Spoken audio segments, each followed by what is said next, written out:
Great. Thank you for joining. Good afternoon. I'm Angeliki Papakonstantinou. I'm the head of the Business Administration Economics Department. It's a great pleasure to have you physically here, but also a big thank you to the people who have been registered online for this event, and there are more than 300 people actually. I'd like to give special thanks to our distinguished guests. First of all, Gea, thank you for traveling all these miles to be here in Thessaloniki with us, and primarily with our students, because most of the audience is our students. I'd like to also thank Elena Ketikidi, who is an ex-PhD student of ours, and she's now a faculty member. She's a full-time member in our department, and she accepted to replace also Mrs. Dr. Kutmeridou, who unfortunately couldn't make it because she's sick. But we promise, Nico, that we will bring Kiki next time, and if not for everyone, at least for your neuromarketing science students. I'd like to thank also Alexandros Psycholios, who is going to join us online. And last but not least, Nikos Dimitriadis. This is not.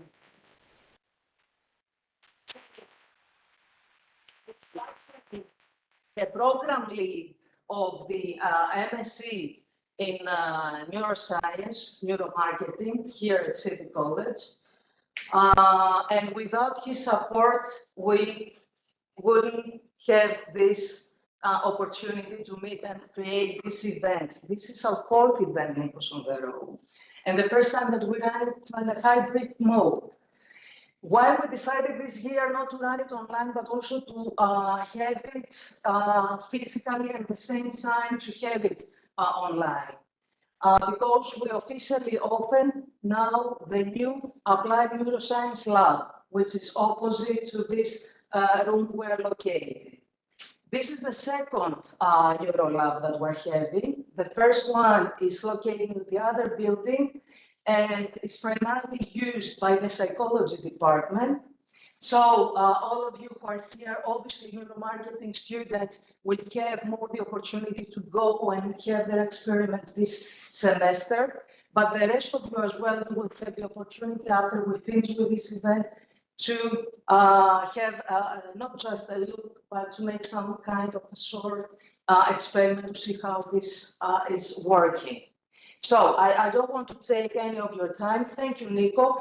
Thank you, Gea, Elena, and Alexandros for having this event tonight. And I hope you enjoy it.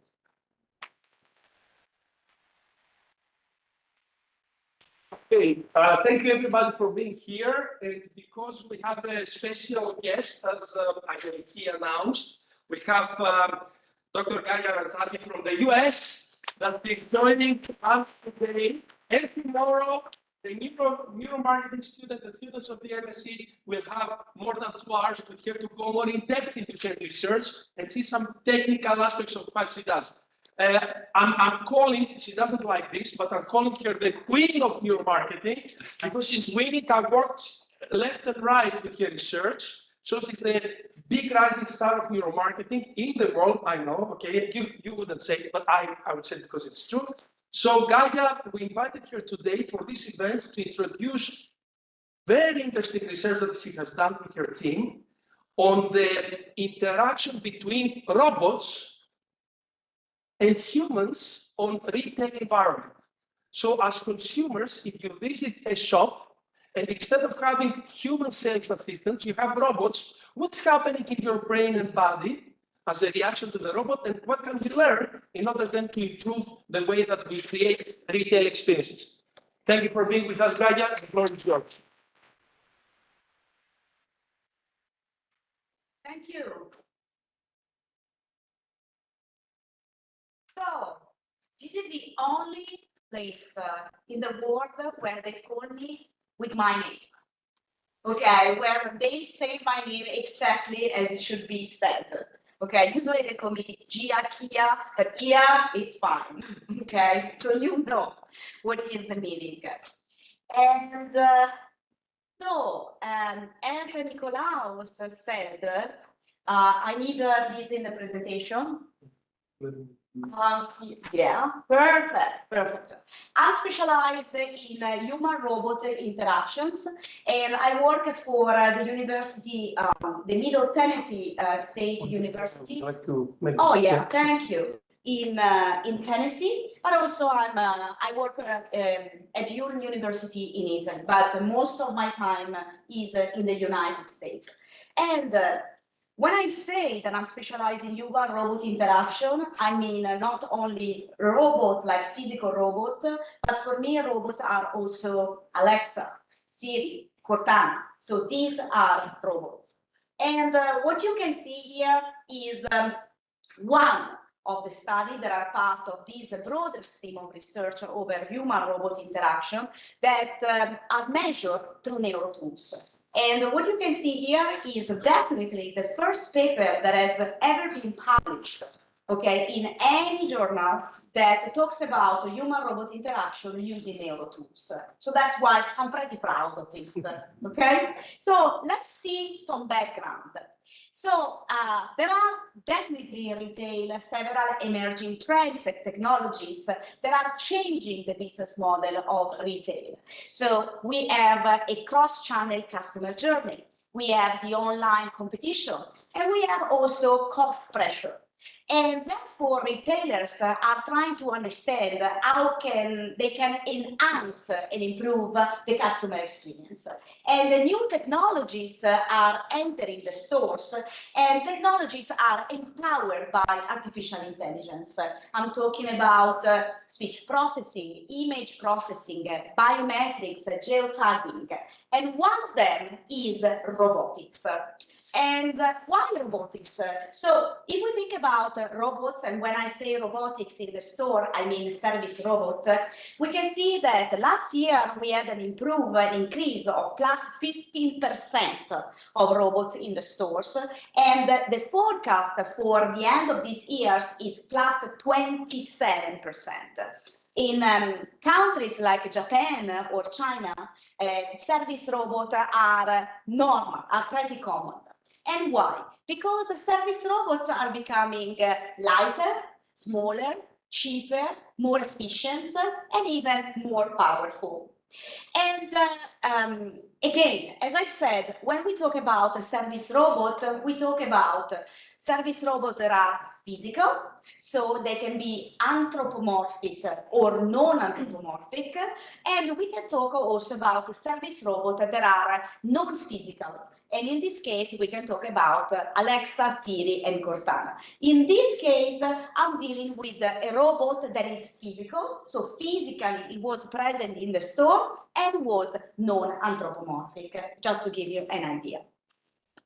And the application of service robot is rapidly spreading throughout the world because initially service robots were used for cognitive tasks, like, for example, the inventory. But today, service robots are used for tasks that are more emotional. Okay, less cognitive and more empathetic, to a point that there is a forecast for 2036 of what we call the feeling economy. There is an economy where it is possible to work with robots and where robots are able to provide the same services that humans will do. So you understand that as a researcher, it's a topic that we must kind of focus and we must consider. And because of this empathetic intelligence, service robots are used in the store to build a relationship with humans and also to enhance and facilitate the customer experience. So based on these premises, we identify, me and my team, some sort of research gaps. So number one, a lot of studies have been done on human-robot interaction, but there are only a few there are empirical. And when I say empirical, I do not mean only studies, data analysis, data collection, but also most of them have been done in the lab. Whereas when we talk about retail stores, the research must be done in the store. Another thing is that we must focus on how the customers are interacting with the new technologies and how, in particular, they see how they see service robots as interaction partners. And last but not least, and this is the reason also why you are taking this master of neuromarketing, most of the study based on the interaction between sales assistant and customer, let it be robots, but in general, sales assistant and customer are done with self-reports and survey. And the self-reports and survey are able only to understand what happened to the customer after the experience. Whereas there is a need to understand what happened during the experience, because it's a dynamic process. And that was the point of my study. Therefore, based on this research gap, me and my team decided to examine the degree of immersion that happens when the customer are interacting with human or robot in a specific moment in the store during the selling process. I'm going to tell you exactly what is a selling process in the next slide, and how the immersion in this process affect the store visit duration. So this is the conceptual framework. It's very simple because I really believe in something simple because people must understand. And I have three hypotheses. Number one, the presence of service robot increases the level of immersion of the customers in the shopping experience. Number two, the immersion has a significant and positive effect on store visit duration. And number three, the degree of immersion in the shopping experience significantly is higher when there is a human sales assistant. But before going to the hypothesis, the data analysis, the data connection, and so forth, the thing is, what the hell is immersion? Okay, this is important. So immersion is a neurological and physiological state that occurs when a person is deeply, attentionally, and emotionally engaged in the environment. It is a concept that practically explains what psychologists studied starting from 1990 as narrative transportation. So the narrative transportation happens when you are reading a book that you love, or for example, you are watching a movie that really entertains you. You are so transported in a narrative that you lose the sense of time and space, and you feel that you are part of the story yourself. This is the idea. So the narrative transportation creates changes in attitudes, beliefs, intention, and it is also connected of customer purchase. We studied that generates some customer giving, not in this study, but in another study. So what I did was using the concept of narrative transportation and combining this narrative transportation inside the store, where? In the service script. So in all the steps that the sales assistant must do, from welcome to the farewell, in order to transport the customer in a narrative. And I believe that this narrative transportation generates immersion. So this is the idea of immersion. And how did I measure this? So differently than other kind of researcher, I went into a field. So essentially, I ran my study in a store. So the participants of this study, these 50 participants, are real customers in the store. and they were randomly assigned to a human or a robot. They didn't know. And during this interaction with a human or a robot, we collected the neurophysiological responses. We collected the electroencephalogram,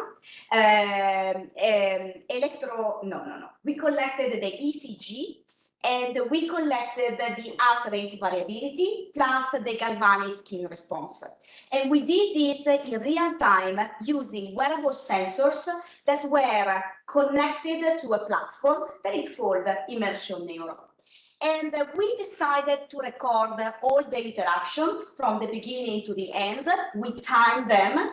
And at the end of the experience, we collected some demographics, like the age, like the gender, the loyalty of the store.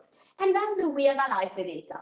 We derived the heart rate and the galvanic skin response. We cleaned the data.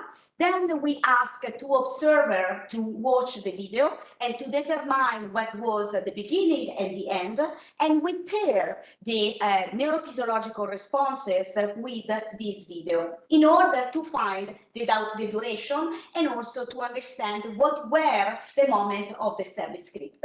Then we analyze the data, ANOVA, regression, and we apply also the model 1 of AS. And here are some results. So, hypothesis 1, the presence of robots increases the immersion in the shopping experience. So if you take a look at this graphic, you see that in the axis of the X, you will find the moment of the service script. There are welcome, story introduction, brand storytelling, and surprise. Plus, you find the overall experience that encompasses all these 4 moments. In the axis of the Y, you find the level of immersion. If we take a look at the overall experience, what you can see is that the immersion when there is a sales robot is higher compared to when there is a human sales assistant, and the result is statistically significant. But if you take a look at the moment of the service script, you can see that there are only 2 moments that are statistically significant for the robot. One is the welcome and the other one is the surprise. So that means that most probably are only these 2 moments that lead the result on the overall experience. And this led us to partially accept the hypothesis 1. There is a reason why we have only these 2 moments, and I will explain this to you in the discussion. Let's see also the other finding, the impact of immersion on store visit duration. The impact is statistically significant. You see that the p-value is lower than 0.001. What does it mean? It means that the higher the level of immersion, the higher the narrative transportation, the higher the visit duration. The more the customer is immersed in the narrative, the more the customer stay in the store. Why is it important? Because the more the customer stay in the store, the higher are the chances of a purchase. And this confirms definitely previous research that has been done in this sense. Hypothesis number 3. In this case, we have the moderation and we have the model 1 of AS. So, depending on the fact that there is a human or a robot sales assistant in the store, the customer stay longer or shorter. Let's see the result. So in this table, you see in the axis of the X, the level of immersion when there is a human or a robot. Okay, and this is created for each moment of the service script. So we have the welcome, the story introduction, the storytelling brand, and the surprise. In the axis of the Y, we have the seconds, we have the duration.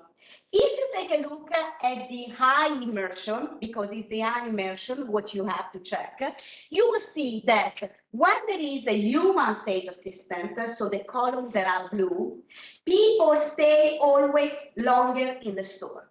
911 seconds compared to 726. Then we have 1,059 seconds over 700, 1,096 over 797, and 1,033 over 723. So that means that every time that there is a human sales assistant in the store, the customers stay longer. Let's find some kind of discussion of this. Let's see what these results that are statistically significant, because all of them are statistically significant, mean. So the presence of robots has a positive effect in terms of attention and engagement in the store, because we saw that the immersion was higher when there was a robot compared to a human. So although robots are artificial, they are not perceived anymore as artificial by the customer.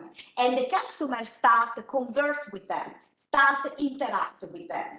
But the immersion was higher in the experience overall, and this was led by the welcome and the surprise. You see, welcome and the surprise. So why? So we explain that through an effect that is called novelty effect. The novelty effect is a short-term effect that has been investigated and discovered when the people are interacting for the first time with a service robot. So they were not expecting a welcome from a robot. They were not expecting to receive a surprise from the robot. And so there was this novelty effect.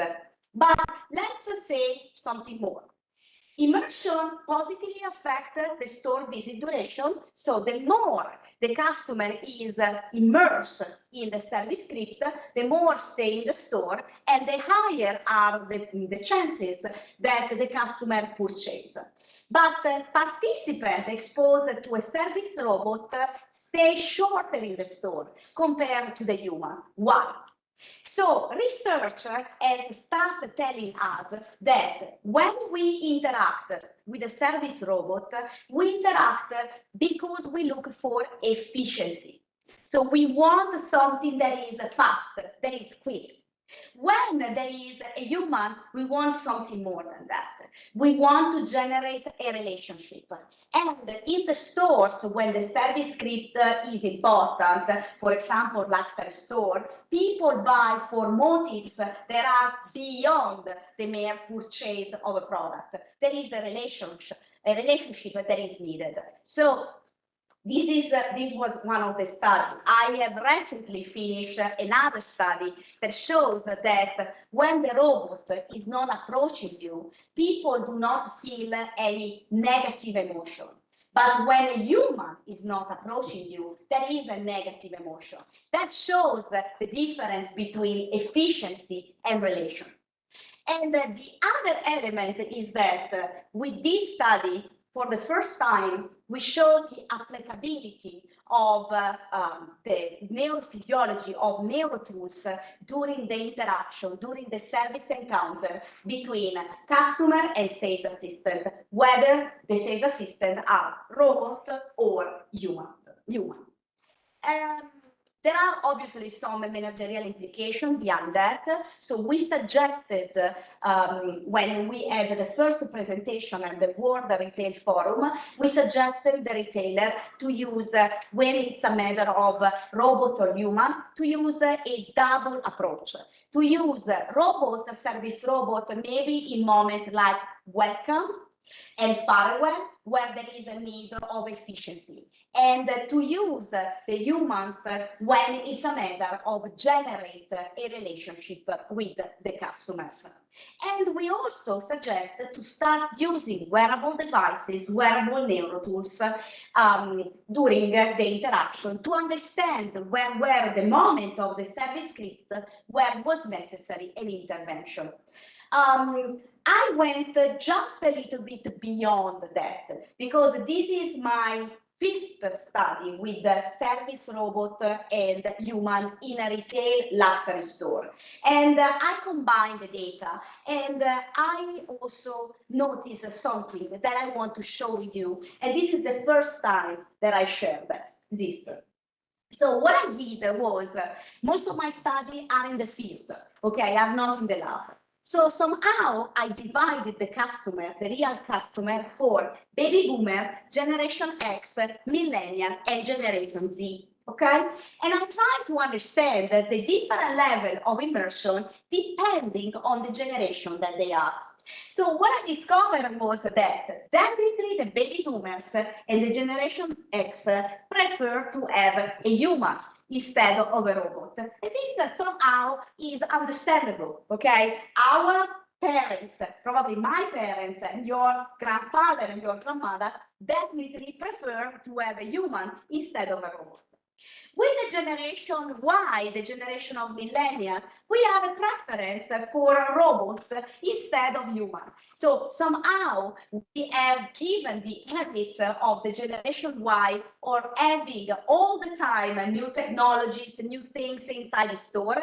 So they like to be pleased by something new. But the real discovery was with the Generation Z. So what happened here? So the Generation Z really does not care whether there is a robot or a human inside the store. They are so used to have Alexa, Siri, Cortana, that they say, okay, whatever, what matters is that you give me a service.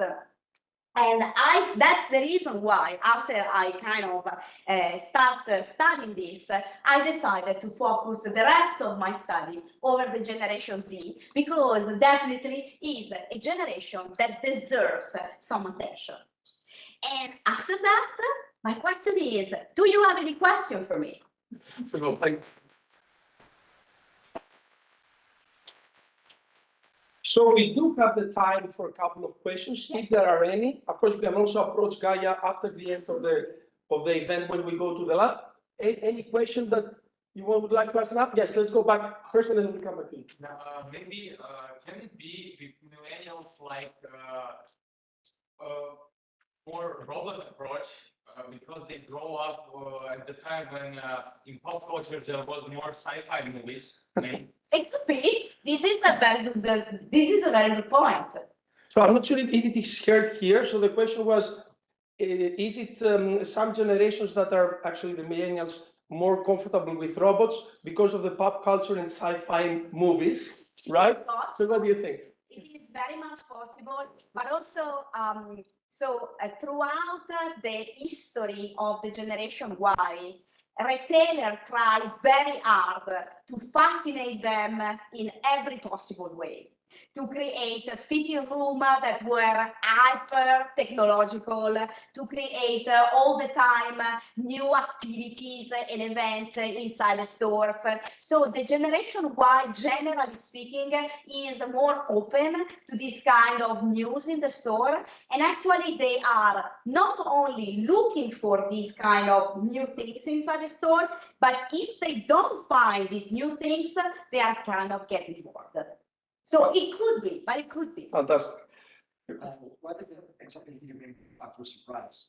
Novelty effect, do you mean? Yes. So the novelty effect is an effect that it has been studied for the first time by Cynthia Breza at MIT. And somehow she discovered that when the people, participants in any study, are dealing with for the first time with a robot, they are surprised to interact with a robot.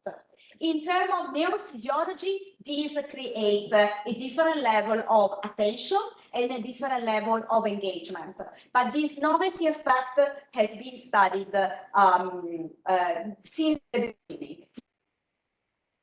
Big effects have been studied. One is the novelty effect that now is decreasing, okay, because we are kind of getting used to have this effect. And the other kind of effect is people that somehow are rejecting the robots that are anthropomorphic. At the very beginning, 20 years ago, 15 years ago, people were kind of preferring non-anthropomorphic robots because the anthropomorphic were considered somehow scary. Things are changing now, and people are more accepting this kind of anthropomorphic figures. Very good. One more question? Yes. Thank you. Is there any other noticeable reason but the novelty effect causing these results in welcome and the other stage? Do you mean with I mean, the increase of time they spend in the store. Is there anything else but the novelty effect? So the novelty effect is based on the peak of immersion that they got the first time they saw the robot. The immersion and the length they stay in the store is mostly based on humans. That is the thing. But maybe I have misunderstood the question. Can you reframe it? Let me try. You said the reason that mostly the reason why they stay longer is the novelty effect. There are some No. Immersion. The reason why they stay longer is the connection, relational connection that they have with humans. And the reason why they had the peak of immersion during the welcome and the surprise are due to the novelty effect. Okay, is there any other reason of the peak of immersion Yes. but the novelty effect? That was Yes. the question. I didn't break There it is. right. Yes, there is. So it is mostly connected to the surprise. Okay, what I did, actually, this is a very smart question. So, when I decided what kind of surprise choosing, I decided to give, to make the robots give the participants, the customers, chocolates. Okay, so the reason why I decided to give them chocolates is because I wanted to give them a surprise where the pricing would not have been understood.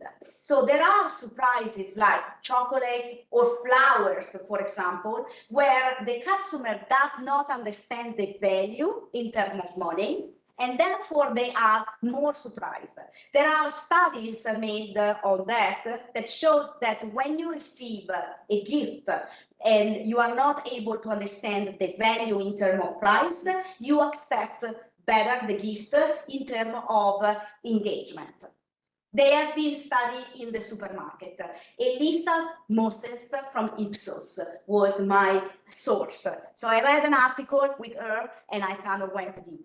Thank you. You're welcome. A last one. Yes, go. I want to ask, what is the role of heart rate variability in the study? Again? What is the role of heart rate variability in the study? Why did you measure it? Heart rate variability. What was the input? Very good. So the immersion is based on an algorithm. And the heart rate variability is able to tell you much more than the heart rate. And the heart rate variability is able to tell you, for example, the level of stress, the level of engagement that you have during the experience. So that's why I measure the heart rate variability. So the algorithm that we are using is proprietary, so I cannot open up this algorithm, but I'm telling you that every time I saw the immersion, what I did was working mostly on the heart rate variability because it tells you much more. But I decided to combine, this actually is a very good question, this with the galvanic skin response because I consider the galvanic skin response a very reliable measure in order to understand the arousal. So not only I wanted to know the engagement, not only I wanted to know the stress and the attention, but I wanted to know also the level of arousal. Last but not least, there are studies over the heart rate variability that bind specific movement of the heart rate variability with an increase of the level of oxytocin, okay, inside our blood. So there is a connection. And the oxytocin is the molecule of trust. So I strongly believe that when there is an interaction between a sales assistant and the customer, you really need to create a level of trust. So I am trying with this study to go deeper and again deeper over the connection of the heart rate variability and the increase of oxytocin. Thanks for this. Great questions, all of you. Thank you so much, Gaia. Okay. You can find Gaia on LinkedIn, of course. You can find her later when we finish here. She will be tomorrow in the MSc Neuromarketing, engaging with our students in a deeper level. So thank you so much. And I have to say that Gaia's present here is not only because she's a stellar researcher and a lecturer, and as I said, a star of neuromarketing globally, but it's a little bit deeper than the reason why she's here. And it is because in October, she invited me to visit her lab in outside of Nashville, in Middle Tennessee State University, when I had the opportunity both to see the lab, see her team in the neuro lab, in the neuromarketing lab, and also meet with faculty there. And it was then that we cemented our willingness to create a link, if you want, a partnership across the Atlantic between our neuromarketing lab here and the neuromarketing lab of Gaia in Nashville. So actually, our neurolab and her neurolab created a partnership which will have multiple benefits for US students, our faculty members, and the local communities, both business and otherwise. So that it was a great opportunity to announce also this. Yeah. If you don't have your LinkedIn, where I announced it already. Okay, so find it on LinkedIn. So thank you very much, Gaia. It is fascinating, and I think this is the future. We have to find how to interact with all this technology that it's not only unavoidable, but it's also on the right. So thank you so much. I think it's research of high impact. So we have a few more contributions today. Now I will present some things about what we do in neuromarketing. Later on, just for you to have in mind, we'll have a contribution from the UK, from Professor Alexandros Sarkogios, that he will talk about neuromanagement. You've heard about neuromarketing, you will hear us about neuromanagement today, and also some other neuro terms. And towards the end, before we go and we visit the neuro lab, Elena here will present her work from her PhD, which is on sustainability, fashion. I think you have a connection there, Gaia. Sustainability, fashion, and of course, neuromarketing. So just give me a second to prepare the slides, and we can start as well the next part.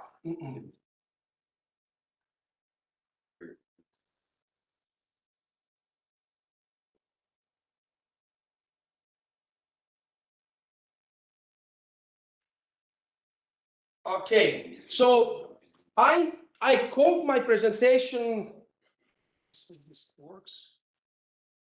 I called my presentation Neuromarketing and Beyond for the following reason. We created the very first marketing in whole Southeast Europe 3 years ago, 2.5 years ago. I mean, this year we have our third cohort.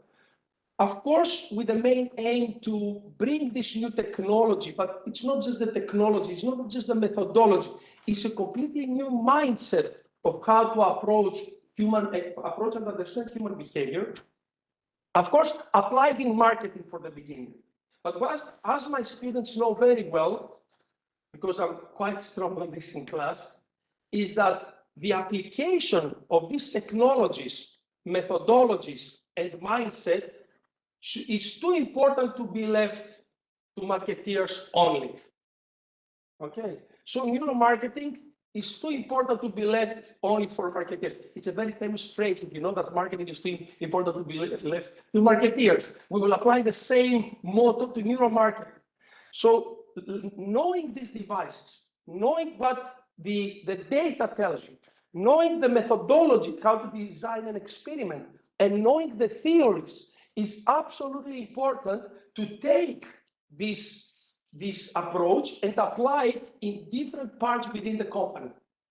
Actually, I would say that today, another field which is called neuro HR and neuromanagement that Alexandros will talk about, as neuromarketing was 20 years ago. So in end of 90s, beginning of 2000, it was marketing that embraced this new technology. It makes sense because marketing is usually the function within companies, the discipline that embraces new ideas, because you're under pressure to develop the brand and sell more. So usually marketing brings something new in a company, and then other departments slowly but steadily adapt it. The same happened with social media and other technologies. So marketing was the first to embrace neuro, but today, the hot topic is not anymore neuromarketing. Of course, neuromarketing now became mainstream. You need to know neuromarketing, but it goes out of neuromarketing in other departments, as you will see, and other aspects of the company. So I decided this year to drive this point home, to show you a little bit these other applications of neuromarketing, or if you want to apply neuroscience within companies. Of course, I will show you neuromarketing stuff, so you're not escaping neuromarketing, but we'll see some other stuff. The second decision that I took when I was preparing the presentation was that, like Gaia did, like Alexandros will do, like Elena will do, is not to show you too much theory or what other people do, but based on my own lab, both my academic lab here in my business neuro lab in Athens, to show you what we do currently, cutting-edge modern applications of neuro, so you will get a real flavor of how you can apply neuromarketing outside marketing, okay, including marketing. You are not escaping neuromarketing. So if you think about it, I mentioned the mindset. So neuromarketing is not just an electroencephalogram, eye tracking, or galvanic skin response. These are amazing technologies, but it goes beyond that. It goes to the very heart of what it means to be human. How do we take decisions? What influence our behavior? We have been working on the specific models on these questions that I just mentioned, which sound a little bit philosophical, but are very important for companies, because I have to understand your behavior to predict it and to influence it. So it sounds philosophical, but are very practical questions. And we have been operating under paradigms, ways of thinking and approaching these things that are not just outdated, are also dangerous. So if I ask you the following, how can I predict, understand and predict human behavior? What are the primary data? The primary data that I collect in order to understand if you would visit a website, if you would go to a store, or if you would recommend a service to a friend. Now, imagine the following scenario. You have a friend that develops a website to promote their yoga practice. And they come and say, hey, you finished business practice, right? So I developed this yoga website for my yoga practice, and I want to make sure that people will use it, will like it, will click, and will book my yoga lessons. What can I do now that I have? I mean, I have a friend that developed my website. How can I know if the website is good? I'm sure, as a business student, you will have some solutions for that. The very first solution that would come into mind is a survey. Self-reporting, as Gaia now we call it. It doesn't matter if it is qualitative or quantitative. It is self-reporting because I'm asking you to represent yourself. So one thing that you would say to your friend is very simple. You know what? Let's bring some people to use the website. And when they finish using the website, let's ask them, did you like it? Did you like this picture? Did you notice the book yoga class button? What would you change? So regardless if I ask you with open questions or I make the assumption that you can best represent yourself. So the knee-jerk reaction of businesses, not only marketeers, but in all around businesses, all the disciplines, in order to understand and predict behavior, is to ask people. And you can ask people in different ways. But it's not the only data point we can get. Another data point we can get is what we call behavioral research or observation. So instead of asking people to come play with the website and ask them about their experience, you collect data the moment they go through the experience. Where did they click? How long did they stay in a part of the website? Which place they didn't click at all? I don't know if you're ordering online, but Amazon is famous for having perfectly this kind of data. Amazon collects what you click, where you didn't click, presents you different products, knows what is in your wish list, and tries to have the best predictable assumption of what to recommend you next. Okay, so this is behavioral data, which, by the way, we see a renaissance of behavioral research Why behavioral research has such emergence in the last 20 years? Because of digital behavior. We are online, we leave our digital footprint, I can collect this big data and try to predict your behavior. So one, I can ask you if you like the website. Second, I can observe you while you're using the website, but there is a third key of the block, which is neurometric and biometric data. And this is, I'm not asking you if you like the website. I don't collect data how many clicks you did. I'm connecting you with devices which collect neurometric brain waves, biometric heart rate, how much you are excited through your sweat on your hand, and I'm trying to see viscerally, experientially, that moment what your brain and your body goes through, and I collect these signals, and then with these signals I try to predict your behavior. Which one is the most accurate type of data for predicting behavior? Mind you, we are here because of an MSc in neuromarketing, right? So you correctly assumed and predicted that the most accurate data for predicting behavior through most of the comparative studies is actually neurometric and biometric. This is a study done in the US by Mark Ringley, one of the biggest FMCG companies. They compared traditional marketing research tools with biometric and neurometric methods. You see that these methods predict much better actual purchase behavior in the market, how many people bought, than the traditional methods. What is interesting is this line. There is a thin line here. This line indicates the chance level of a response. So traditional methods, okay, use them, but they predict just a little bit above chance level. Do you want to predict and understand behavior? You have to go deeper than what people tell you. Still, we need to ask them. But if we are to predict behavior, we have to ask their brain and their body. And this is strange, and this is the mindset part. Because as Professor Emily Flank said after a seminal neuromarketing study she did in the beginning of 2000, actually she used fMRI to predict your preferences on a sun cream, sunblock cream. So, and she found out it was one of the first studies that found out that through the neuromarketing techniques, she could predict better than yourself what would you buy. And she came out and she said this fantastic statement. She says, while most people's self-reports are not very accurate, so when you say, yes, I would buy this, we cannot extrapolate from what few people said to the whole population and have real predictability. They do not realize that their self-reports are wrong. So often in predicting future behavior, it is surprising to find out that some technique might be able to predict my own behavior better than I can. Yet the brain, and I added the body, seems to reveal something important that we may not even realize. And this is almost 20 years ago. And the last 20 years, we have seen a booming of this kind of approach. It's not just the technology, it's a revolution in understanding human nature. And why this happens? This happens because out of the 11 million bits of sensory information that enter your brain, 11 million per second, just 2 to 60 appear on what we call conscious mind.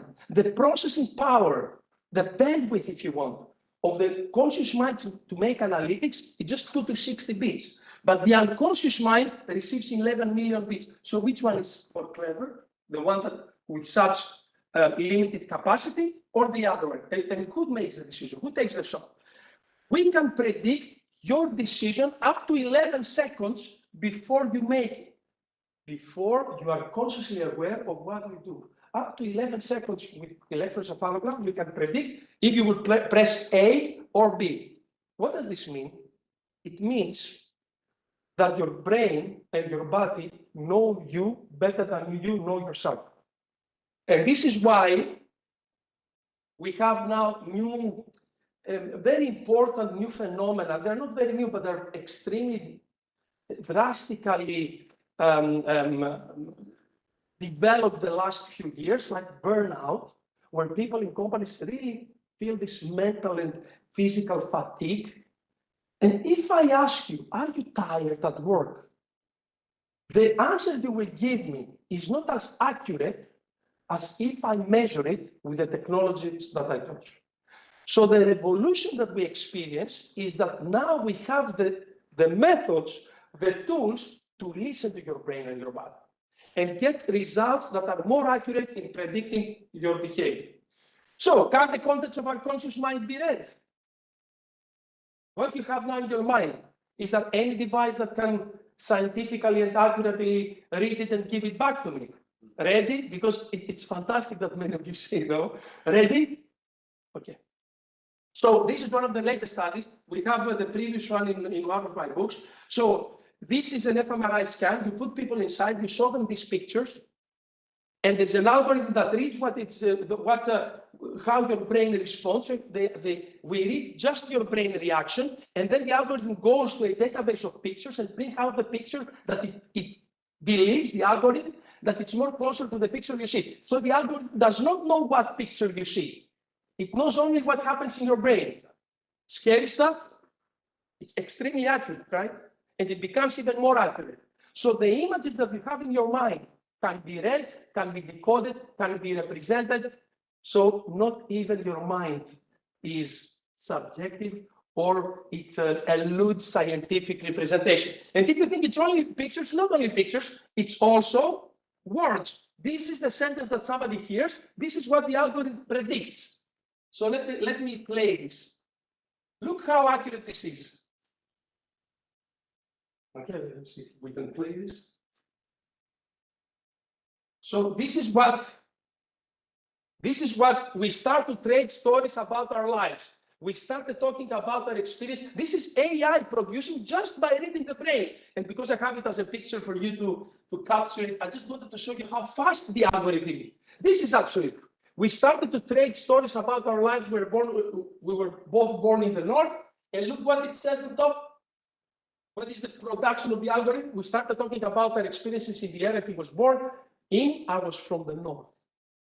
This is content of your mind. It's not even the unconscious mind. It's your conscious. Scary stuff? Okay. Okay, let's see. So everything can be read, because if you really think about it, what is your thought? Where are your thoughts coming from? Did you ever think about this? How are your thoughts produced? Your thoughts, the contents of your mind, is just electrochemical activity, and as every electrochemical activity in nature, it can be read, it can be predicted, and it can be influenced. Okay? And this is why you see now neuroscience in museums. This is the very famous case where a museum hired a neuroscientist to measure the behavior while you go into the museum to optimize your experience in the museum. This is a school in Australia. The Department of Education did a study with thousands of students with electroencephalogram and galvanic scaling response and wearable in order to be able to change the educational environment and nudge more young students to go towards STEM education. You've heard of STEM education? Science, technology, engineering, and mathematics. Less and less students choose these topics in Australia. They tried everything. The observation of the school class, the questionnaires, the interviews, nothing worked. This is what they did in order really to produce a very big study, and it shows how neuro provides something that other tools cannot provide. The real-time, deep experience of the brain while we're living our lives. Okay, so business applications, let's do this. Neuromarketing. When we talk about neuromarketing, what do we actually mean? We mean several devices that help us listen to the brain and the body while people have marketing-related experiences. This experience, and here you see some devices like it, and as I said, I will not show you theories. These are actually the devices. This is the one we have here in the lab. This is the one that I have in the lab in Athens. We have this here. The others are also in my business lab, and other technologies like emotional facial analysis, biometrics, wearables, emotional voice analysis. We use all of this in a lab environment. 3 types of neuromarketing research we can do. In a lab, which Guy also mentioned, a real environment, which Guy also mentioned. She's wearing an EEG, this is in Vienna. She's wearing an EEG and eye tracking glasses. Or we have also online remote platforms that you can do by sending just a link to the customer, and through the camera of the laptop, we can read emotions on the face, we can read eye tracking. So we can do even neuromarketing without devices. Of course, each one has advantages and disadvantages. And the students in our MSc Neuromarketing have free access to one of the top online platforms. They are, they are trained on it, and they are using it for their dissertation. So I'm very proud. We offer this to our students, and I think it's quite unique in all the neuromarketing masters that exist, that we have this access to this tool. Apart from the lab, of course, we have. So look at this. This is a study in German for insurance. This is eye tracking. Red is a lot of attention. Yellow is less attention. Green is less attention. And this is Allianz, the insurance company. What do people didn't see? Okay, the picture, what else? Great, yes? The logo, great, what else they didn't see? You see, you know what they are? Awards. You go to focus groups, people tell you, put awards. You put the awards, nobody's looking at it. By the way, it's not just the picture, it's Usain Bolt. Because he's the fastest man alive. So you paid Usain Bolt millions, and some amazing designer, fantastic creative director, said, let's put Usain Bolt in a nice red car with his mother. Did anybody see him? Because you're on the mobile phone or the, nobody. So well done for paying him millions. Okay, so you have to test these things. Now, this is a study we did in Dubai, one of the biggest banks, actually the biggest retail bank in Dubai. Again, you do focus groups, everybody tells you, you do proof of concept, everybody tells you, please use digital in the store. We call them phygital, right? The combination of physical aspects and digital aspects within a shop. It's very popular these days. However, all the studies we have done with my team in Greece, in Dubai, in the Balkans, in northern countries, when we have many digital elements in the shop, they always underperform. It's again a fad. It's popular. It's it's a no-brainer that I will make a store and I will put many digital elements and screens. Does the brain, regardless if you ask me, did you like the screen? Yes, I like it. But the moment that you were looking at it, you were hating it. And look at this. This is eye tracking this is in a design district in Dubai, if you have been in Dubai. So you see, this is huge wall which is a screen. Where do people look at? Did anybody see the digital screen? So money well spent, huh?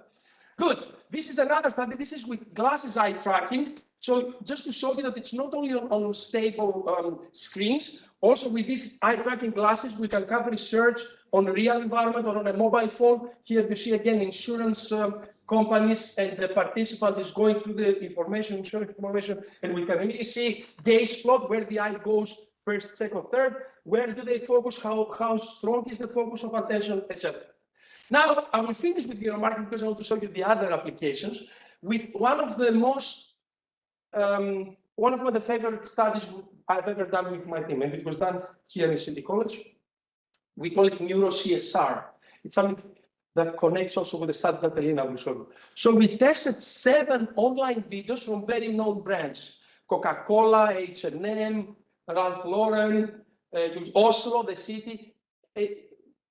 Videos online on YouTube that the brands wanted to show a green face, what they do in order to save the environment.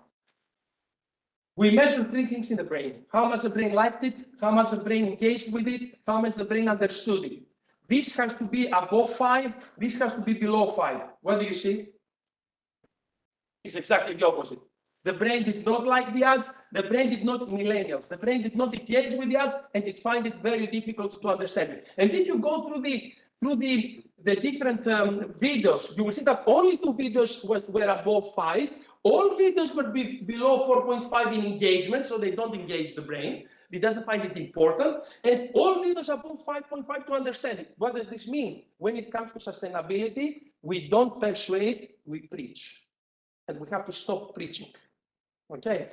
And what I said in the beginning, look what self-reporting, how they ranked for likability the branded videos. Look what we found with the EEG. What do you see? Almost the opposite, right? So who do you trust? What people tell you or what their brain tells you? Okay, neuroscience. Have you heard of neuroscience? It's one of the newest. And yesterday here with a team, and thank you for coming, from the International University of Thessaloniki and from Aristoteles University. You see, neuro unites us, even in this city. So we had a presentation yesterday with the team about neurosafety. Neurosafety is using the same devices to minimize the possibility of an accident in the workplace, right? And this is when you have oil rigs or wind turbines, that's very important. This is not from my study, this is from international literature. Nurse, which is trainer, trainee, experienced nurse. Look for up with eye tracking how different their cognitive process and attention is. It's unbelievable. The trainee, it's a mess. They look everywhere on the screen, on the paper. Look how amazingly tight is your eye movement when you are an expert on something. And the whole idea is to bridge these two.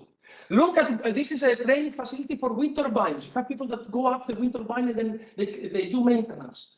This is eye tracking with the glasses while they were coming down. Look at the expert where they were looking.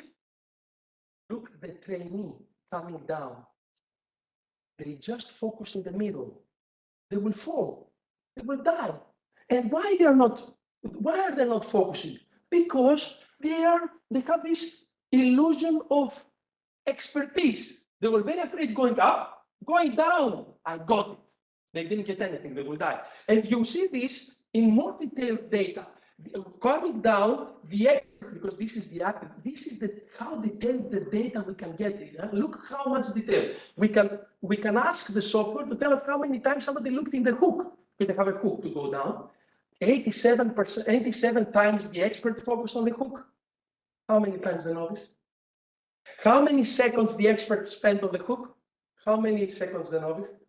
How many times they use the hook? Now, and this is, you cannot capture this data otherwise. If I'm looking at the person going up or going down, I would say, yes, he looked at the hooks. I'm asking him, did you look at the hooks? Of course I looked at the hooks, but you don't know how long.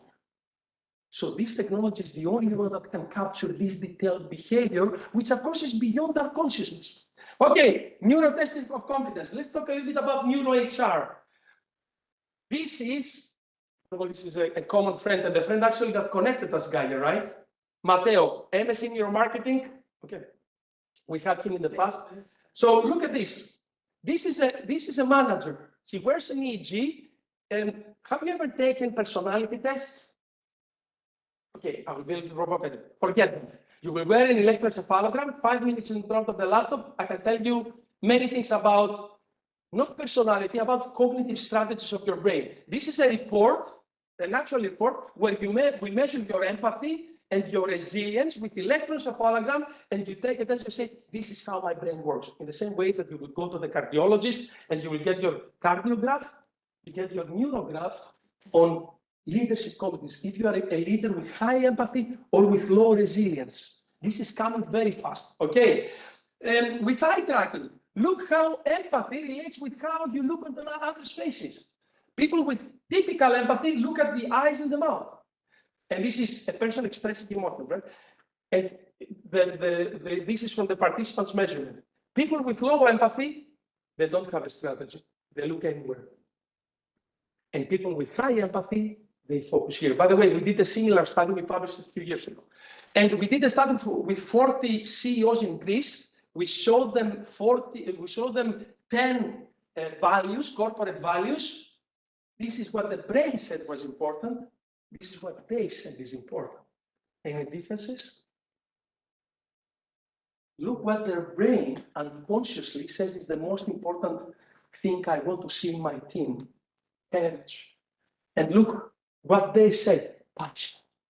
It's not passion. It's you being brave in a company. CEOs need a brave team. And they put courage on 7. Again, who do you trust? The brain or what they said? Okay, to finalize with these other applications. AI beats humans and emotional recognition. We have now tools like emotional facial recognition analysis, where it's quite accurate, and actually more accurate than humans, in recognizing en masse emotions on your face. I will show you a video. It's from a very famous Greek TV presenter.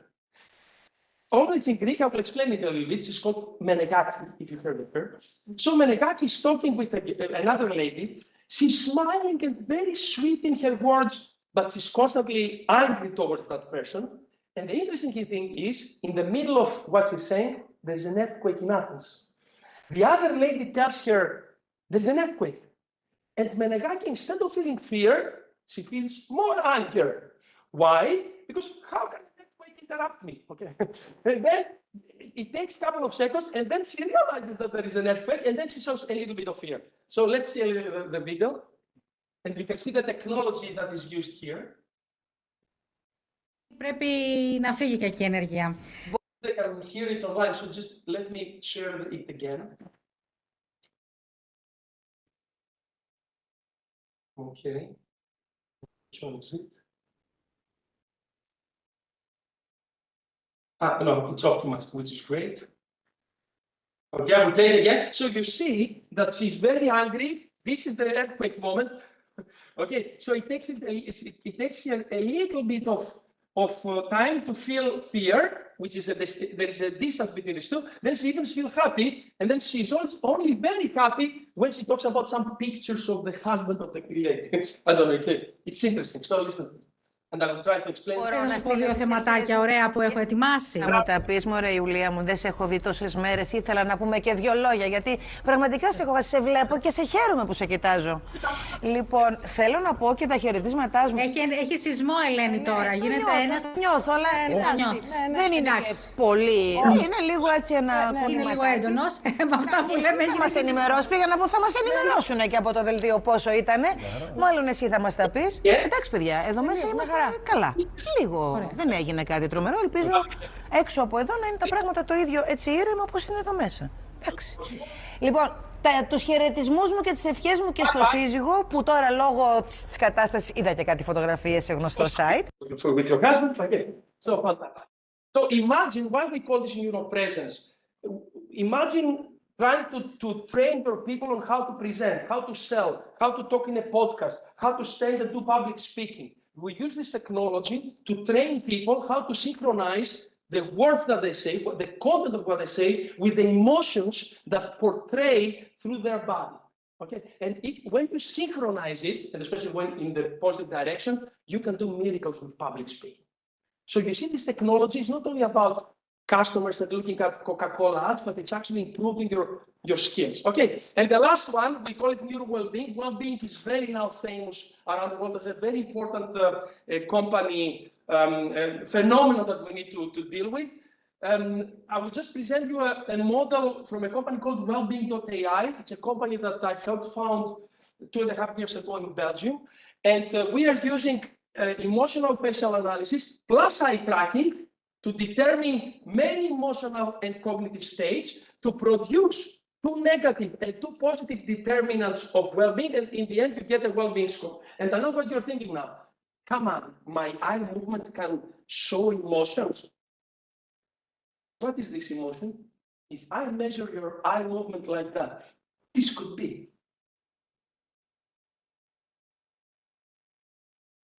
That's anxiety. It moves fast. It connects very close from the one fixation point, and it stays very little, so there's a lot of literature. Compare it with this, which is burnout. It's slower movement of that. So even your eye movement, there's research that connects it not only with emotions, with mindsets, with way that you take decisions. Even your eyes say a lot. Actually, the eyes are what? There's an expression. Right, of the soul. Okay, good. And you can see your results. And to finish how I started, blue is what your body says, your face and eyes. Okay, actually blue is what, yes, the Wellbeing.ai captures.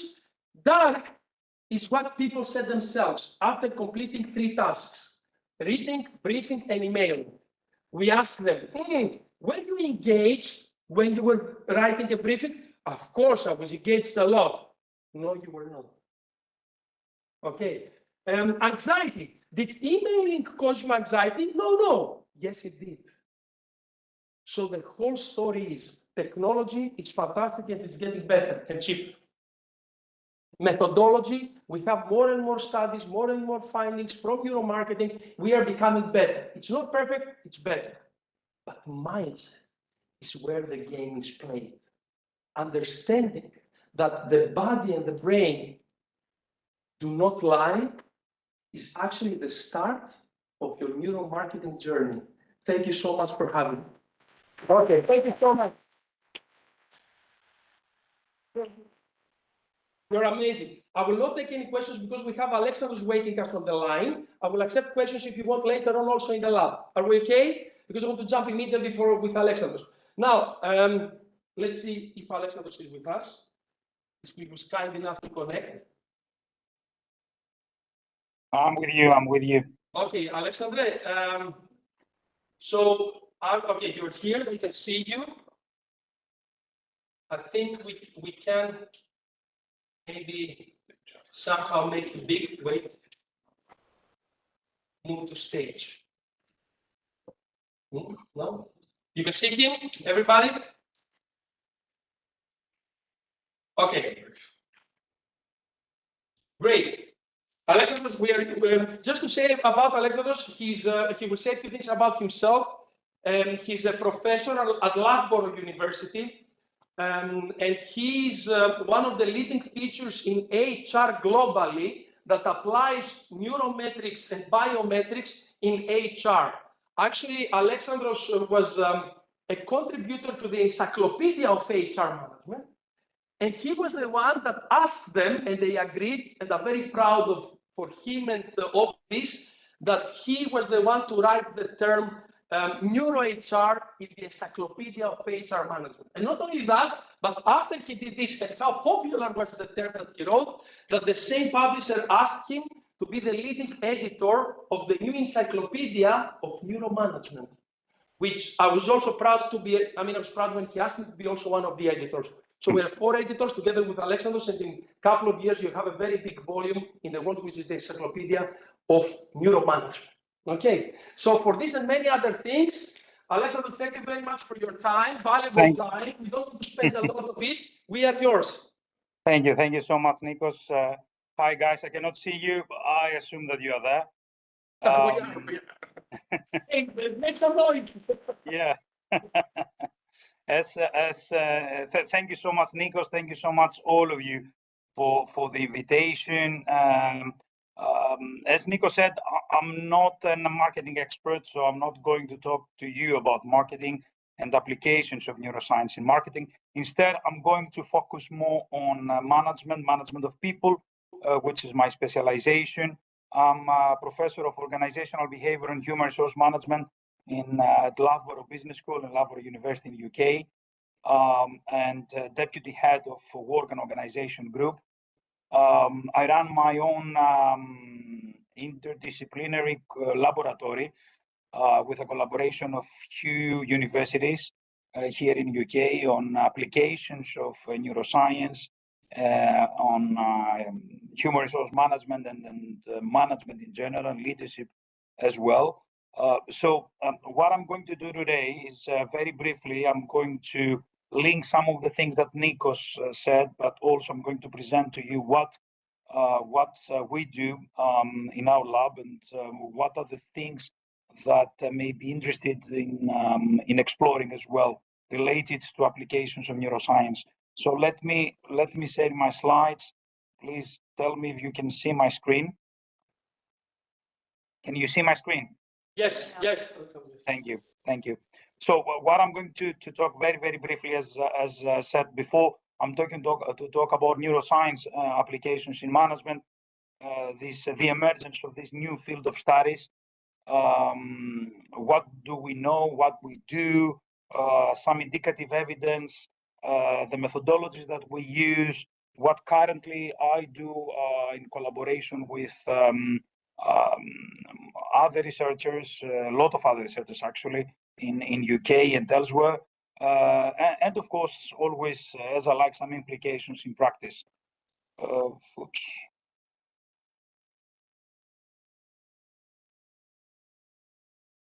Yeah, so neuroscience, all the speakers and Nikos talk to you about the expansion of neuroscience more than 30 years now that influences the mind of a lot of different scientific disciplines. Obviously, our discipline, social science overall, management in particular, is influenced as well. Through neuroscience, we can understand better human behavior where inside organizations. The field it is called social neuroscience, to be precise, that covers variety of different aspects of behavior of humans in societal entities like organizations, like companies. But through the application of these methods, we can understand better nowadays how people behave and why actually people behave in the way that we behave. Let me clarify something before I go on. The research in organization management or in management studies counts more than 100 years since the beginning of the previous century. So the truth is that we have a lot of knowledge about behavior in organizations, human behavior, individual behavior, group behavior, teams behavior, and overall the behavior of organizations inside companies and other societal entities. And of course, we have fundamental disciplines that contributing to this understanding, like psychology, social psychology, sociology, political science, management science itself, anthropology, and a lot of other scientific fields. What we do, though, with neuroscience is that we are able, since previously the method that we were using were, more subjective methods, let's be honest. In the majority of social sciences, the methods used, either quantitative or qualitative methods, were more subjective. What neuroscience brought into the game is this more, as Nikos suggested before, more objective observation of what is happening in our heads, and of course, how this influences the mind and actions and decisions and behavior of a lot of people. So why neuroscience matters in management? First of all, because through neuroscience, we can have a better understanding why we resist to change. Well, we know that there are no people actually that they like change. If you think that they like change, well, think again. Neuroscience says clearly that our brains react negatively to whatever the change is, even if it's positive change, just because it includes uncertainty, and our brains do not like uncertainty. So starting from this fundamental idea, we can understand better how we can overcome this resistance, how we can support people towards the application of a change process. Also, we can understand better what motivates people. Is actually the rewards, extrinsic rewards, or what is happening inside us in terms of intrinsic enthusiasm that we feel, for example, about something, and how we can enhance this even more.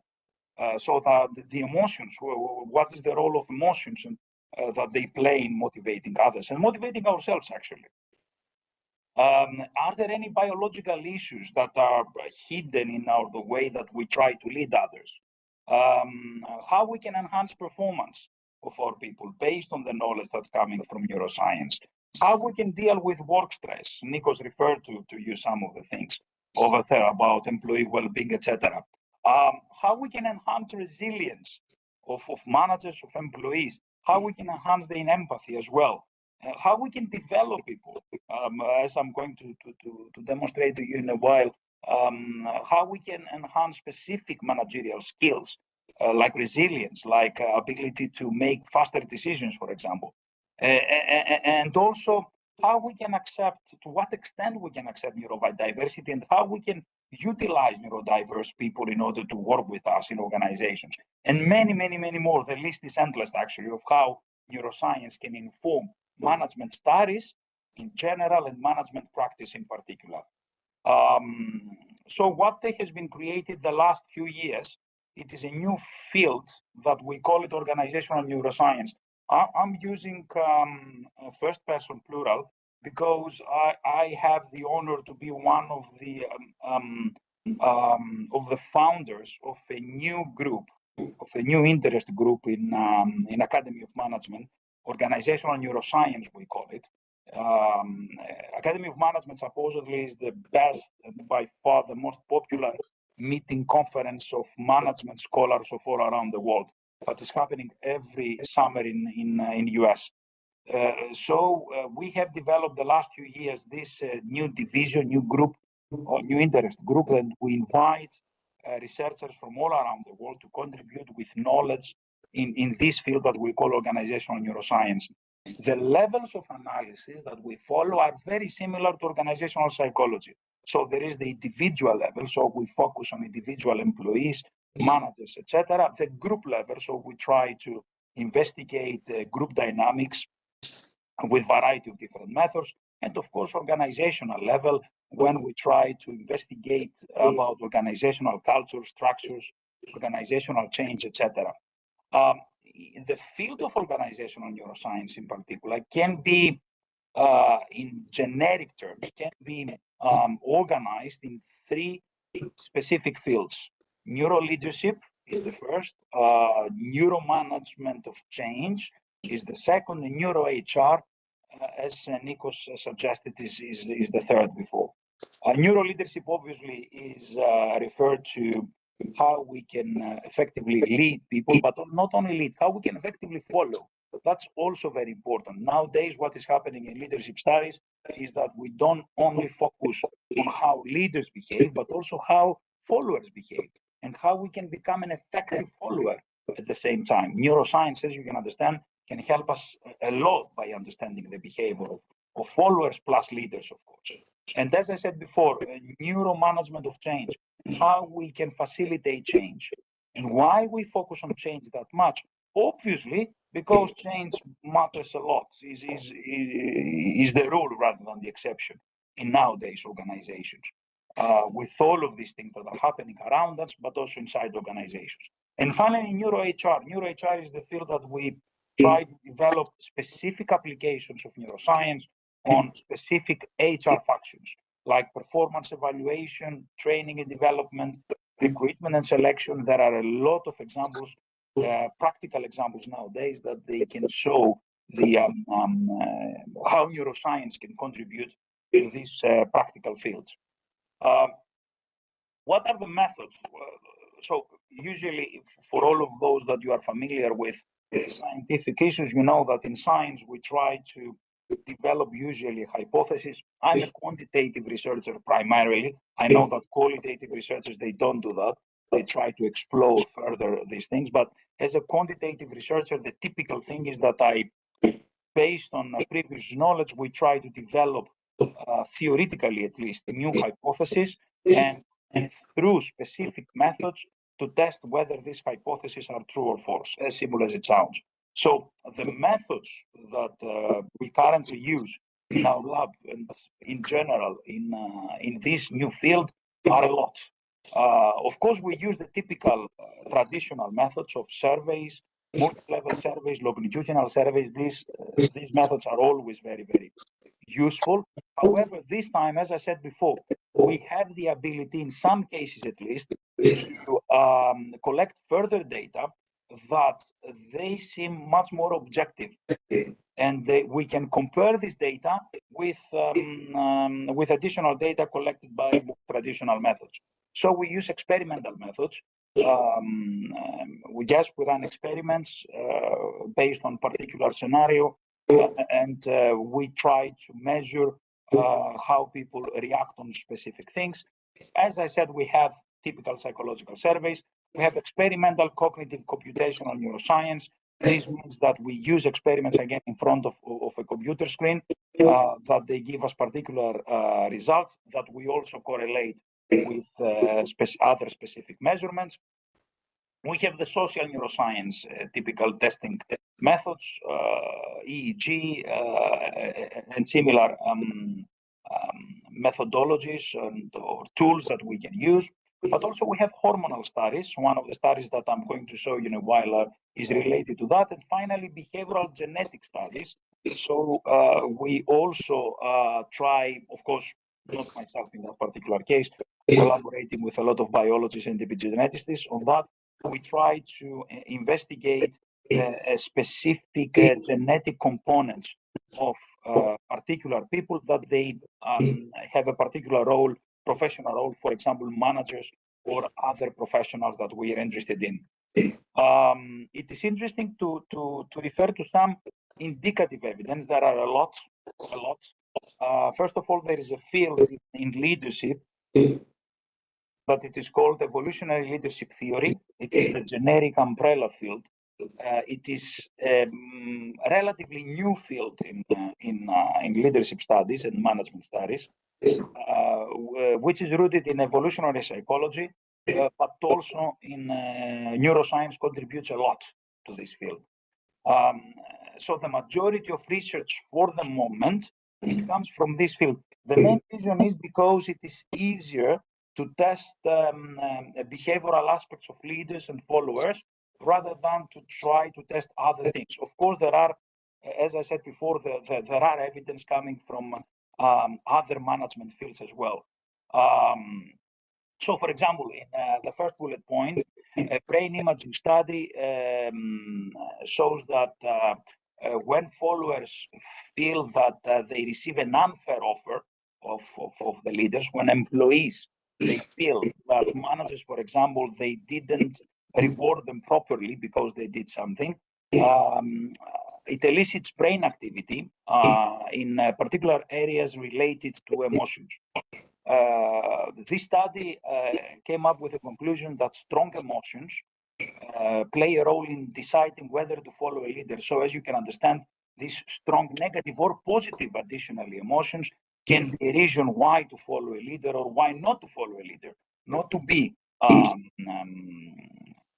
committed to a leader, to a manager, if you want to, if you doesn't like the word leader.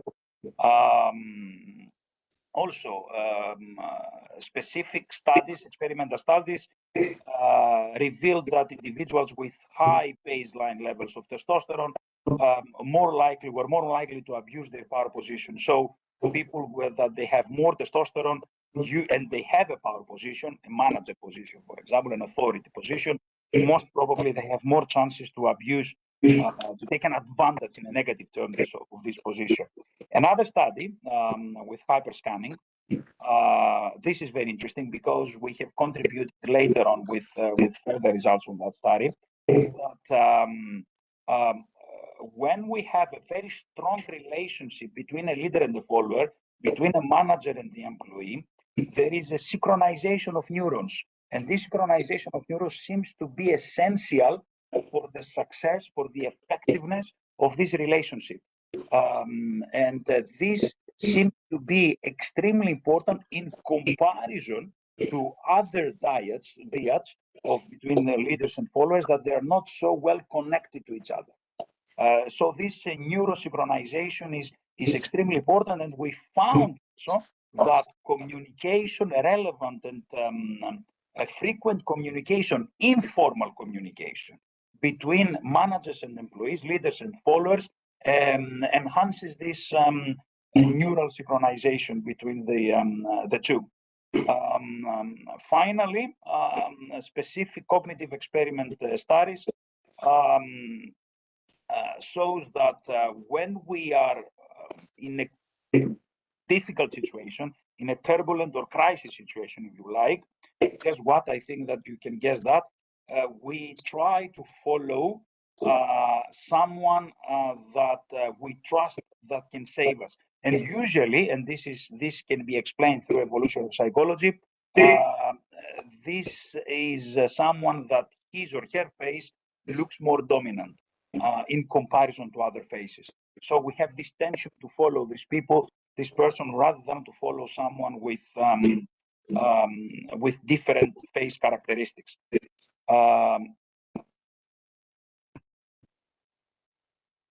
What we do in our field, in our laboratories, first of all, we have a series of studies. I very briefly categorize them in three categories: hormonal studies, experimental cognitive computational studies, computational neuroscience studies, and finally pure social neuroscience studies. Hormonal studies that we are ready to publish the results. We have collected saliva samples for a group of managers, 70 managers, 2 times. And we asked them the first time to provide a saliva sample and then to fill in a questionnaire about leadership preferences and some other questions related to dark triad. And we also tested their personality through the use of Big Five, the Big Five model. Approximately 5 to 6 months after, we asked them to visit our laboratory again. They provide another saliva sample. We technically stress them up by putting them to play a game that it is it has been used widely, and it seems that they stress you. It can stress you up. And then we ask them again to provide a third sample of saliva and to fill in the same questionnaire. Now, what did we measure through saliva sample? We measure the levels of cortisol.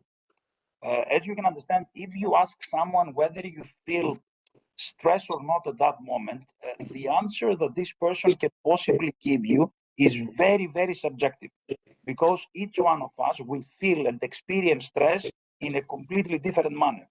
If though you objectively try to measure the levels of cortisol, which is the stressor hormone, then you have a more objective measure of the stress levels at that moment. So practically, in the first time, what we did, we tried to figure out their normal stress levels. And the second time, we tried to increase cortisol, meaning more stress that they were feeling at that moment, and to test whether they respond in a similar manner in the same questionnaire, in the same leadership preferences. Guess what we have found? We have found that their preferences of leadership are changing based on the stress level. The higher the stress, for example, they have a preference for more tyranny leadership style, so more autocratic leadership style. Or in some other cases, they feel much more keen towards sensitive style of leadership. It's really very interesting results that we are ready to publish in a few months from now. In another study that we do, we try to correlate the managerial strategic roles of middle-level managers with their cognitive styles. There are 2 cognitive styles in psychology, analytic and holistic. So the hypothesis here is that the more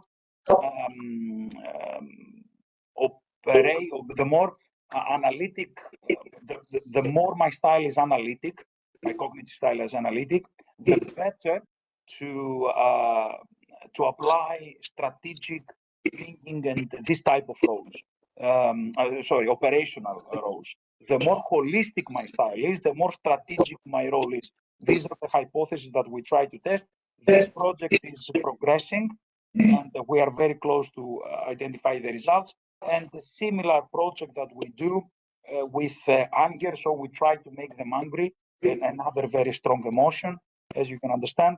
And based on that, we try to test their ability to take decisions, but also we test their roles as well. And finally, a study that we have recently started is related to the ability through neurofeedback to develop resilience of managers, of leaders. This is a brand new technique, actually, that it is used in some cases around the world. We try to test it scientifically right now. Of course, as I said, it is brand new project and will take some time in order to have some more robust results. Obviously, this project can tell us whether we can use, as Nico suggested before, the interface between machine and the human, to use this for development, for training and development reasons. Finally, Nikos mentioned that in the beginning of before, we have this project that we run at the moment from Elgar, very well-known publisher globally. It was an honor that they gave us this ability to develop this particular volume. We tried to, and we opened the invitation for a variety of different researchers around the world to contribute with new knowledge and the new terms, actually, that we can use in order to move the research further. So practically that's all from my side. I don't know if there are some questions, Nico, that I can Sure. First of all, thank you so much. All what I need to say is that all of these things are related, of course, to the way that we have evolved and the management and the way that we behave inside organizations definitely is related to our evolutionary history. And what we all hope is that we actually progressing well. Nikos, I know that you are optimistic. I'm not sure whether I can be so optimistic, especially with the use of new technologies. But hopefully, I'm wrong and you are right. Okay, thank you so much. We have the time for one or two questions very fast to let him go. Any questions about the type of research that, very interesting type of research that Alexandros explained that he's personally involved, but also for the field of applying neuroscience in management, leadership, motivation, HR. Any questions? So you can find Alexandros also. Yes, we have a question. Thank you. Increased levels of cortisol make your behavior kind of tend more to the not safer, but you're looking more for consistency and safety. So the question is, yes? Right. So the question is, did you find or from your study or others that the increased level of cortisol of employees pushes them to seek more safety and consistency in their behavior, and they're looking for leadership? Thank you for the question. Good question indeed. No, we haven't done something like that. If I may guess, most probably this is something that logically we can hypothesize. Actually, it's a very good hypothesis for a future study. When we feel stress, of course, depends on the level of the stress. Normally, we try to find easy solutions, to find ways to, to feel more calm and more relaxed. But pragmatically solutions, not solutions that we know that they cannot apply. So having said that, I know that organizations, for example, through specific well-being programs that they apply, they try to supposedly to support employees on this type of things. To what extent specific well-being programs, for example, are practically do the work that supposedly are developed to do is a different discussion. All what we need is more research and well-being. It is definitely a field that neuroscience can help us to investigate further the application of these programs and to test whether we can use particular stimuli in order to reduce levels of stress that employees feel during work. Fantastic. Thank you so much. We really enjoyed it. Stay in touch. You can find Alexandros also on LinkedIn. Follow his fantastic work. Alexandros, see you soon. Thank you. Thank you so much. Thank you so much, and congratulations for this very, very interesting event. Thank you so much. To all of you. Bye-bye. Bye. So now after Alexandros, as I was so happy to see Gaia finally in our building, and to have Alexandros contribute, as I said, he's a leading figure in applied neuroscience in management, not only in Europe, but in the world. You see, he co-founded in the Academy of Management the Organizational Neuroscience Group, and he's the chief editor of the new encyclopedia. We have Dr. Elena Kedikidi, and I'm so happy to have Dr. Elena Kedikidi. Yes, because Elena was my second PhD student here for neuromarketing, and she did a fantastic study on sustainability, fashion, and both implicit meaning non-conscious behavior of eye tracking, attention, but also interviews. A very complex study, but she was very successful. She defended her thesis last summer, and she got amazing reviews. So I'm so happy that Elena stayed with us, and she's a living, breathing part of our neuromarketing team, and she's also responsible for the neuro lab that we will see, the neuromarketing lab that we will see in a bit.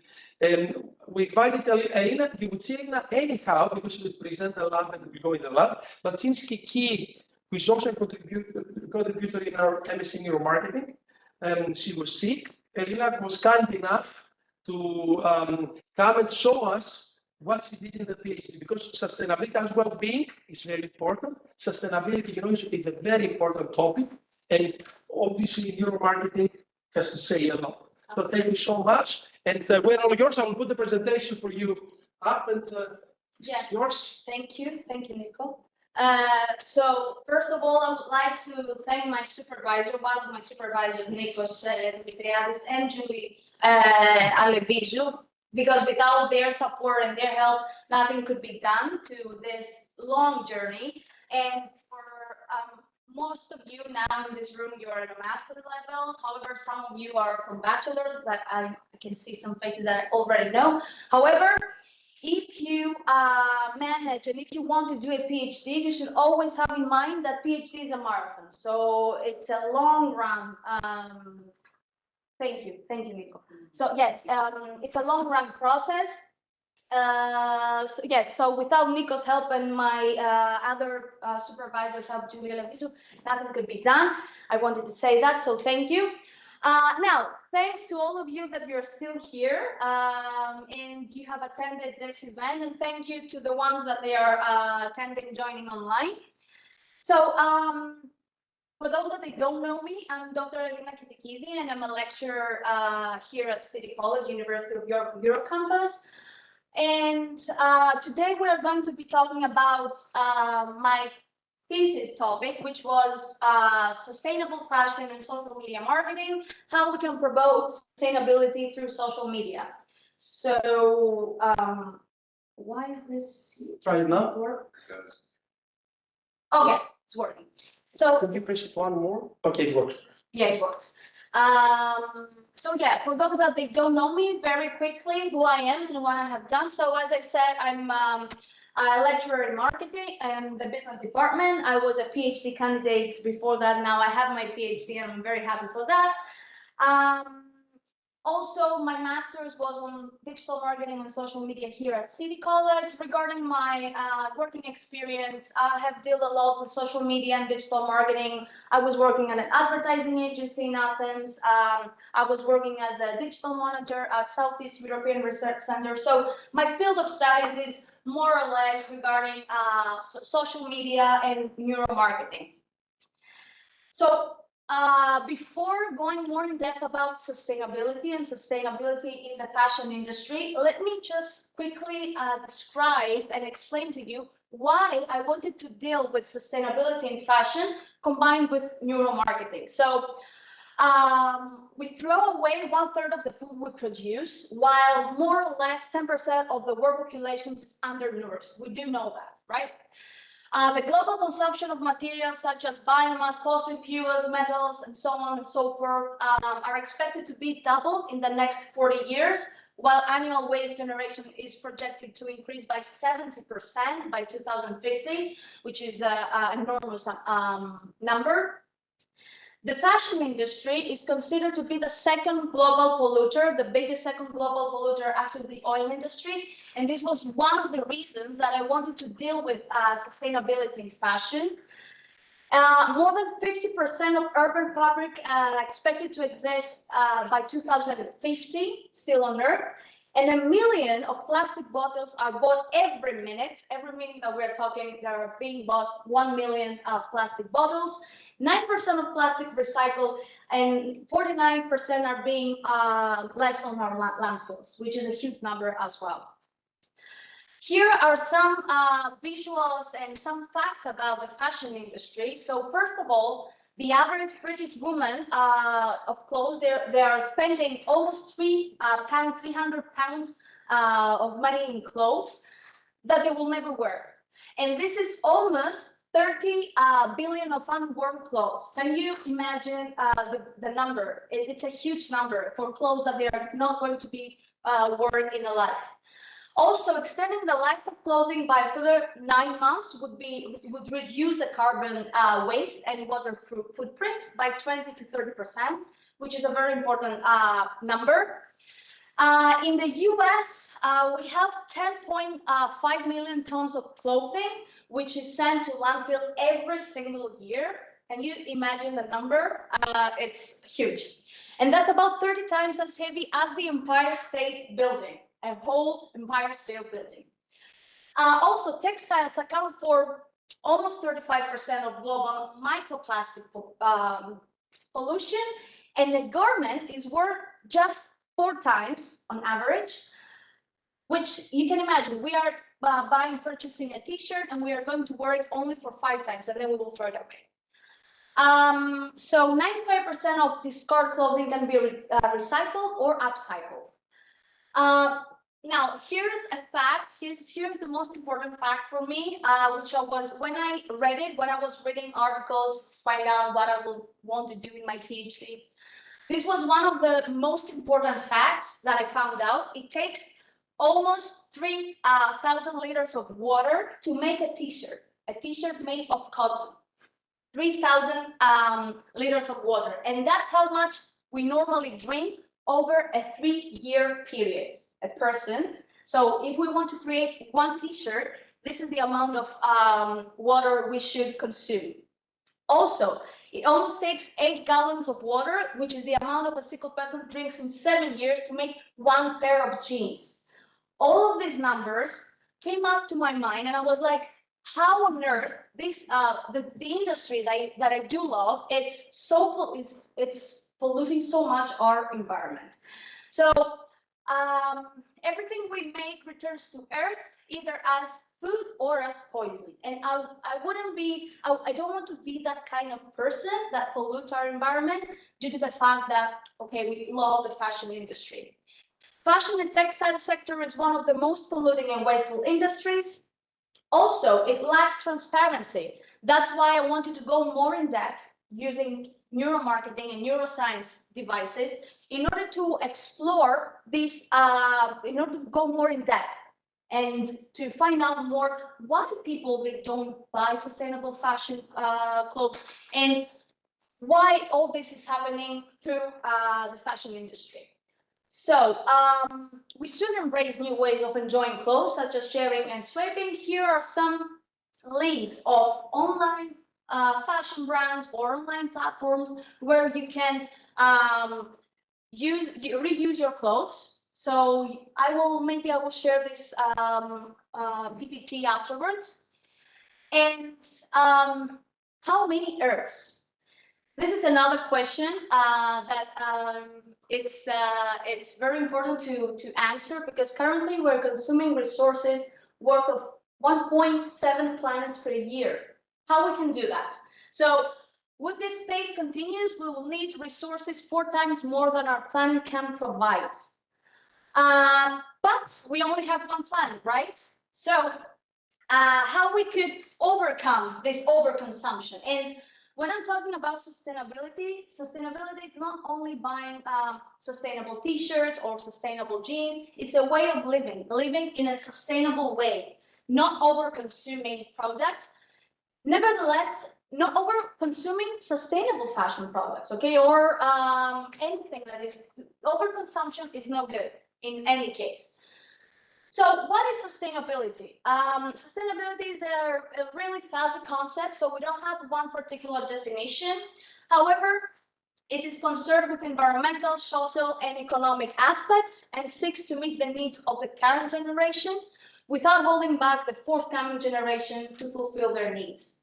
Also, sustainable fashion can be defined as an abstract idea which we are producing fashion products based on sustainability values, okay, with a great concern about humans and environmental obligation.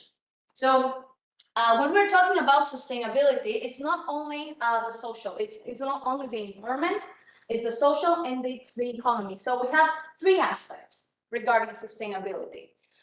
So sustainability in fashion is concerned with environmental, social, and economic aspects. Now, what was the challenge?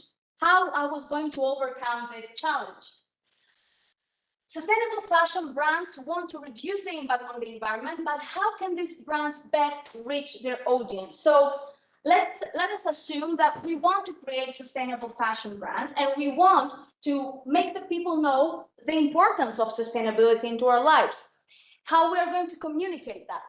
Through social media, website. This is the easiest and the quickest way and the cheapest one, if I can say, to communicate and disseminate information. So that was why I use digital marketing and social media, because social media have become an integral part of our everyday lives. And through social media, we have the interactivity, we have a better communication and more effective targeting. And also, we have an efficient dissemination strategy of online messages about sustainability in fashion. So, okay, let's say that fashion brands are trying to create sustainable fashion messages through social media posts, through banners online, everything related to sustainable fashion. How are we going to measure if these are effective?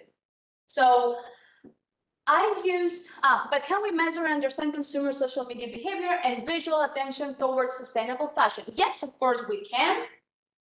So Nikos have explained in detail about the neuroscience toolbox that we could have. It's the facial coding. I'm not going through it very in detail. The galvanic skin response, the EEG, which we have one here. And now, how I was going to measure visual attention? So I use an eye tracker.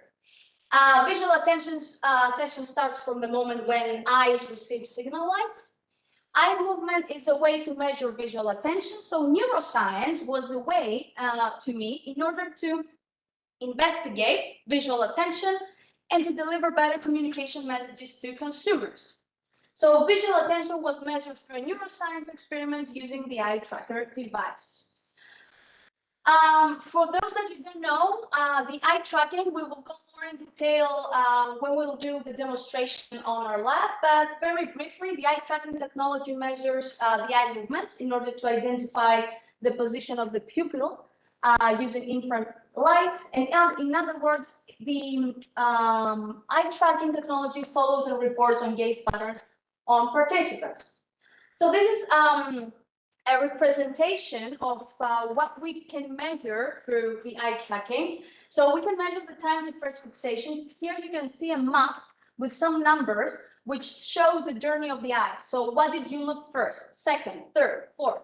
So we can have a lot of information what the participants were looking at when we were showing to them social media posts or where they were navigating a website. Then we have the fixation duration. Okay, we have found out the journey of the eye, but for how long?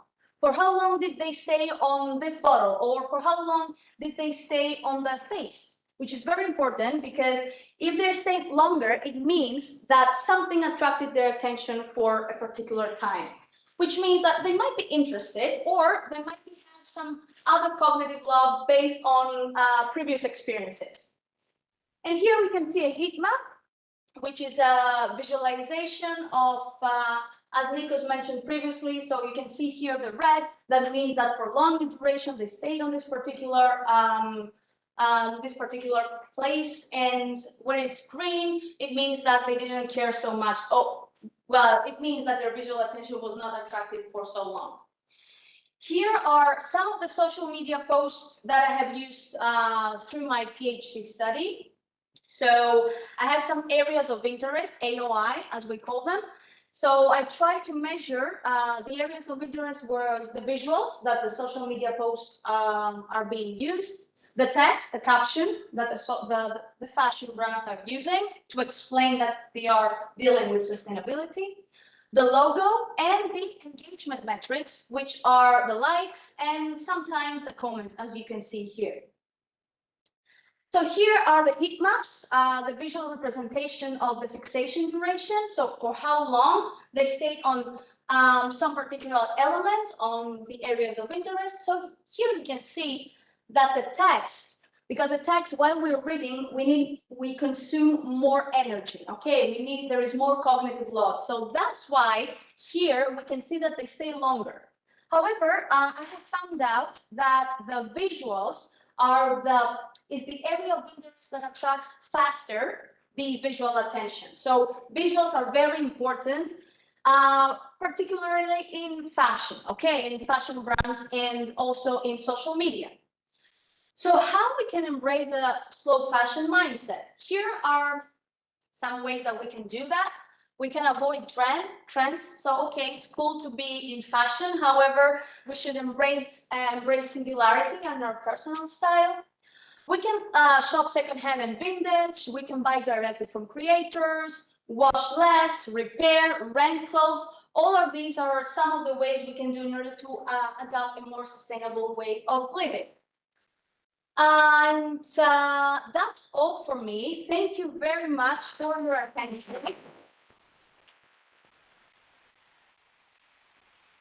So I'm open to any questions, or if you're a bit shy, you can contact me through my email and you can ask me there any questions. Yes, please. Sure. So what were the results? The results, what are the results? So the results are, first of all, the visuals are the area of interest that attracted faster the attention of the eyes. So we should be very careful what we are representing through visuals. Okay, first was that. Second, when the visuals had words on the visual, okay, or some mottos, that specific visuals attracted for longer the duration due to the fact that there were words, there was text in the visual. Then the second area of interest that attracted their attention, first was the visuals, then it was the caption. So if they didn't understand, if they didn't got a lot of information from the visual, because you know the brain doesn't want to consume a lot of energy, so it's lazy. So first they went to the visuals. If they didn't understand what the post was about, then they went to the text to understand what was talking about. So then they were reading the text, and then were the likes and the comments. So if they didn't understand from the text what was the post about, then they went on the comments to see, and the likes, to see what happens there. So these were, and then it was the logo. And an amazing finding that it was really cool was that we do say that the negative comments attract faster the attention and the algorithm. However, what I found out is that the positive comments on that specific social media post regarding sustainability in fashion attracted faster and longer their attention. And this was something because I did a mixed method. Yes, I did a mixed method. So then I did some interviews, yes, asking them questions. This was something that I found both from the interviews and from the eye tracking data, because all of the articles that I have read through my PhD marathon, they were saying that yes, negative comments attract faster the attention, but in my case, this wasn't true. Yeah. Thank you for your question. Thank you. One more question to maybe go to, because I recommend we immediately introduce the lab, right? Here. Here, You yes. have so any more questions for Lina for your study to move to the lab? Okay, so thank you. I mean, this happy moment because we created it and we invested in it and we are using it, and it's the value of our masters in neuromarketing. Because I have to say that not all masters in neuromarketing in Europe gives you access to devices and train your devices. Not all. Actually, I would say the minority. We are very happy to start developing a lab. It's the first step. We have an eye tracker, a very advanced one. We have EEG devices, few of them, in order for students to get a good feeling what it does. And we would invite you to come to the lab with us. But before we move to the lab, by the way, how many of you have lessons now? Some of you. Okay. If you have lessons, you can go. Because I see some movement. Okay. Thank you very much for coming. Derek, please stay and we don't be divided. I see all the new students, which is fantastic, and non-students, future students. Okay, good. Yes. I'm not so I'm not sure how many. Okay. If you don't have time for it, Please. I wanted to ask All three of us will try. about the Venice study that has been recently. Which study? Managed. Okay, then, yeah. I don't know the date. It's studying what is conventional that studies done on people like facial emotional recognition. That means when you have Come to the conclusion. yeah. I haven't done it. Yes, Like with emotional facial analysis. Correct. So, Yeah. yeah, I don't like The titles will explain better what I. complicated. People don't want to. But you know. so this is great because we approach neuromarketing as everything in a critical way. It means we have arguments for it, against it, things that can be developed, these things can be gray areas, etc. That's everything in academia. There are arguments on both sides.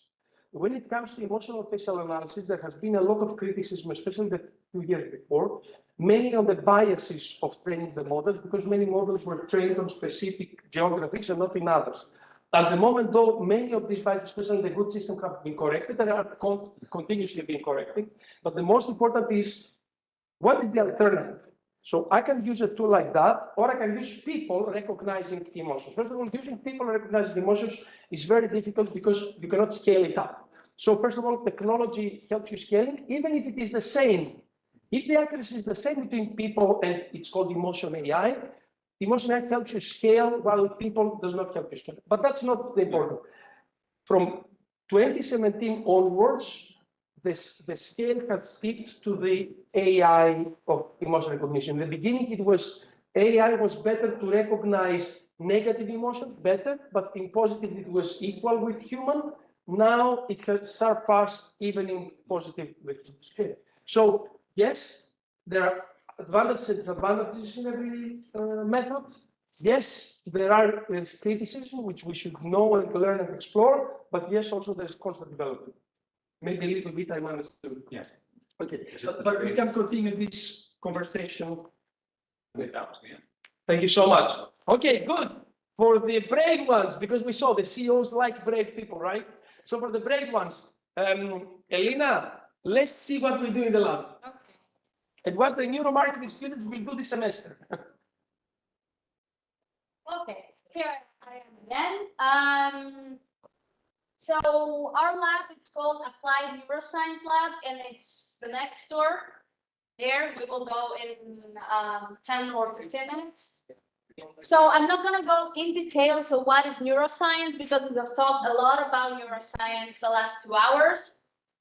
Neither what is neuromarketing, again, because we have talked a lot about neuromarketing and how marketing can adapt neuroscience. So I will move on to what our lab, the Applied Neuroscience Lab, includes. Okay, so in the Applied Neuroscience Lab, which is part of the NEUREC, which is the Neuroscience Research Center of City College University of York, your campus, we do have the EEG. We have 3 headsets of EEG, and we have a night tracker, which can be used and applied to all of the studies, neuroscience-related fields such as neurolinguistics, neuropsychology, and neuromarketing. So we have the EEG Multi-Insight 2.0, which is the EEG headsets that are designed to record electrical brain activity while people conduct different activities. And here's the device that we do have. So yes, thank you.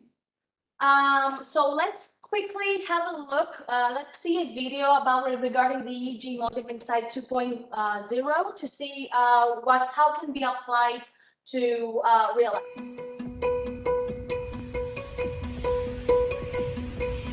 There are more neuron connections in the human brain than stars in the sky. But even more amazing than that is how much we have yet to learn about our own internal galaxies. Welcome to Emotive, unlockers of the human brain and decoders of the human experience. While the technology that underlies our innovation, EEG, has been around since the 1930s, only now with Emotive, organizations enterprises and individuals can learn faster, perform better, make better choices, improve mental well-being, gain mobility and independence, reduce stress, and improve the human experience.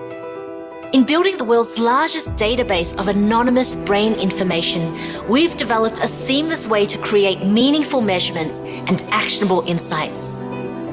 With Emotive, we can enhance the human experience by unlocking the black box of the human brain. Not just for the 1%, but for 100% of people all around the world. We are working across more than 140 countries, taking EEG technology beyond the lab and into the real world.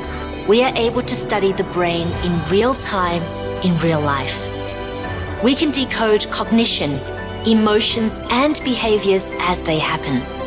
Think of the insights, the innovation, the advantage that can come from grasping the smallest nuances of how we think, respond, and feel. And the possibilities from there, as infinite as stars in the sky. So this is Emotive, the one that we have in our lab. I would like to highlight here one advantage and one disadvantage.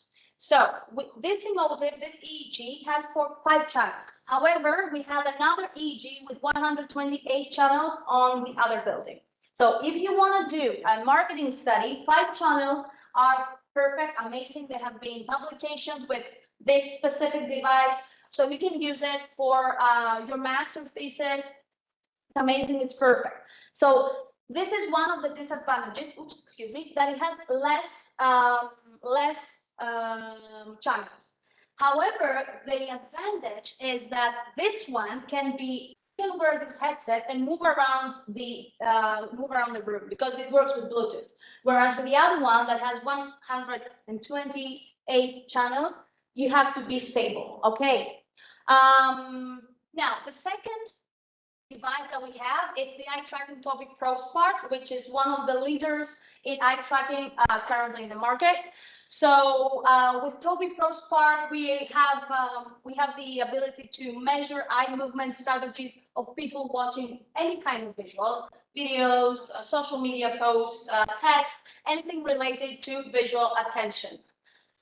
This is what we think we see. However, this is what we actually see. So we have the peripheral vision. So we think that we see the whole thing. However, because as I mentioned previously, we are trying not to lose a lot of energy. And if we were able to consume all this stuff, our brain would explode. So that is why we can only see this specific point. This is the foveal vision. Now, moving on to the Tobii Pro Spark. We get bombarded by thousands of messages every day. We live in a world of information overflow, and attention has become a commodity. The eyes are our most developed sense. And by understanding where people place their attention, you can start to understand how they perceive the world around them. Studying eye movements give you an understanding of how a person focuses their gaze, what they're paying attention on, and what influences their decision making. Eye tracking will be able to give you insights that you could not obtain in any other way, because your eyes don't lie. We want to provide our researchers with a means of capturing natural behavior, at the same time giving them data that is trustworthy and reliable. There's hundreds of different research questions that eye tracking can answer. If you're interested in improving your user experience on your product and on your websites, or understanding better how to develop point-of-sales material, eye tracking is unique in that it allows you to become aware of your own behavior. And that gives you insights into visual search patterns and can then in turn drive improvements in human performance. Eye tracking is here and now. It's easily accessible. Practically anybody can be eye-tracked anywhere in the world, anytime. We have barely scratched the surface on what this great technology can do. So the possibilities are endless, and it's only your imagination that puts the boundaries on where eye tracking can be applied. So here was a video with the eye trackers that they are on Tobii. So they have also glasses that Nikos has in his lab. However, we don't have it yet. Spark your research with our smallest and most affordable eye tracker. Tobii Pro Spark is a portable and easy-to-use screen-based eye tracker that enhances your research with unbiased attention data. Tobii Pro Spark is supported by Tobii Pro Lab and Tobii Pro SDK, allowing you to capture and analyze human attention. Combined with Tobii Academy, Tobii Connect, and our customer care, you have a complete research solution. Tobii Pro Spark offers you greater versatility in your research. Simply attach the eye tracker to the screen and start recording gaze data right away. Tobii Pro Spark can be used on any screen up to 27 inches. This eye tracker also captures gaze data at 60 Hz, ensuring precise and robust results. And with fully embedded processing and USB connectivity, it can be easily taken with you anywhere. Designed for scientific research, the power of Tobii Pro Spark enhances educational and psychology research. It also helps improve computer science tools and inspires new and innovative teaching techniques. Tobii Pro Spark even offers unique consumer insights in commercial research. Powerful, robust, affordable. Start your eye tracking research journey with Tobii Pro Spark. Okay, and here is a video regarding how you have seen it in the previous presentations. However, let's have a look again how we can measure the journey of the eye. So we can have this visual representation of what the participant was saying while he or she was navigating on website. Thank you for your attention once again.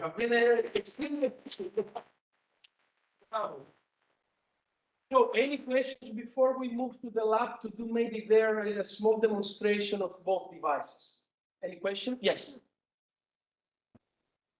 Two questions actually. First one goes to Gaia. Presented, for example, last chart regarding some people were more much better when they were greeted by robots or humans. And classify the reactions in terms of generations. Yeah. In the next presentation, when for more personalized reactions. So I was wondering whether this generation type of classification is good enough in our times. Should we move to more personalized studies? For example, there are people who are of all ages that were better off when they were greeted by robots. Mm-hmm. So is age the only classifier of behavior? I will repeat the question just for the online participants. It's a great question. And I think it's a great question not only for age, for any type of classification, although but specific. So when we group people towards by using demographic characteristics or other characteristics, it can be demographic, could be lifestyle, could be other characteristics. How can we make sure that this grouping indeed captures some substantial difference? So, first of all, that kind of chart doesn't come from a specific study. So I did not run a study connecting service robot and the reaction for different generations. What I did in order to have this result was to combine the result of 5 studies that I ran over service robot and or human sales assistant. So I did take let's consider this oversimplify a sort of meta-analysis if you want to do that, to say that. So essentially, I did take all the participants of all my study, and because when you collect the data, you collect among all the variables the age. After collecting all participants, I move all these participants in the different generation, and these are the results. So I cannot provide this kind of result as a universal result. I voluntarily put the slide at the end to provoke something. So my question is, do we need additional studies over the generation? So I did use the age because again, I did not run a study specifically to answer this question, if that makes sense. Well, actually, my question was whether we should go over personalization instead of classic generalization. So much generalization in terms of age, right? Only age. Oh, no. I would say absolutely no. So, for example, if we go to Japan, okay, service robots are very much used by the elderly to take care of them. So, for sure, they do not prefer human versus service robot. They are used to have service robot. And likewise, not all the Gen Z are likely to listen to the recommendation of service robot. We are currently working on the study right now, so the study is not finished. And it is not finished because what we realize is that the Gen Z, at least in the United States, is not very likely to accept the recommendation of a service robot, and they want to decide on their own. So it's not enough. I would say that most of my research is done for journals, academic journals, and the idea of dividing people for a generation is not something that will find a lot of interest in academia, simply because there are a lot of variables. I did run this just for my personal interest, and also because when you go to conferences like the World Retail Forum or the World Neuromarketing Congress, at the end of the day, you have retailers that are saying, yes, all what you are saying, you academics, is fine, but what can I do with that? So I decided to close the slide, sort of recency effect with new question. So you are right. And I think that every researcher should never end with answer, but always with question, because this is what we have to be. I never have answer. I always have new question. I don't know if I have answered your question. So you have done with the question. Fantastic. Just one more question, because we have to move to the. Okay. So we'll finish that. The next question was whether this information using these gadgets, these devices,